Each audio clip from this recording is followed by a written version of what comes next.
មែនទែនទៅចឹងមិនថាថ្មិចបើ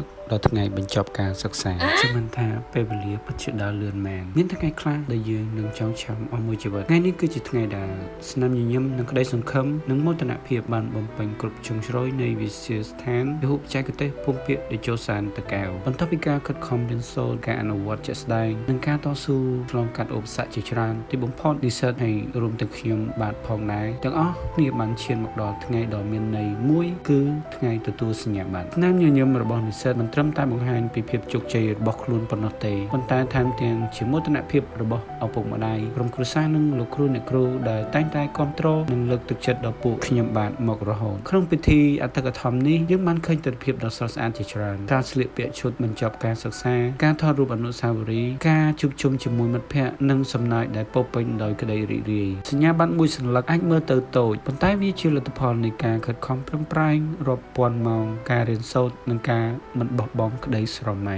ការបញ្ចប់ការសិក្សាមិនមែនជាទីបញ្ចប់នៃការសិក្សានោះទេនេះគឺជាប្រសាសន៍របស់ឯកឧត្តមរដ្ឋមន្ត្រីក្រសួងការងារនិងបណ្ដុះបណ្ដាលជីវៈដែលគាត់បានលើកឡើងនៅក្នុងពិធីប្រគល់សញ្ញាបត្រដល់និស្សិតក្នុងវិទ្យាស្ថានភូមិបច្ចេកទេសភូមិភាគតេជោសានប៉ុន្តែជាការចងចាំសូមអភ័យទោសប៉ុន្តែជាការចាប់ផ្ដើមនៃដំណើរជីវិតថ្មីមួយដែលនិស្សិតនឹងយកចំណេះដឹងនិងជំនាញទៅអនុវត្តក្នុងការងារការបង្កើតអាជីវកម្មនិងការចូលរួមអភិវឌ្ឍសង្គមជាតិហើយខ្ញុំបានសូមអបអរសាទរដល់និស្សិតទាំងអស់ដែលបានបញ្ចប់ការសិក្សាដោយជោគជ័យសូមជូនពរឲ្យដំណើរថ្មីរបស់អ្នកពោរពេញដោយឱកាសនិងភាពជោគជ័យនិងក្តីសុខសូមអរគុណដែលបានតាមដានទស្សនាវីដេអូមួយនេះ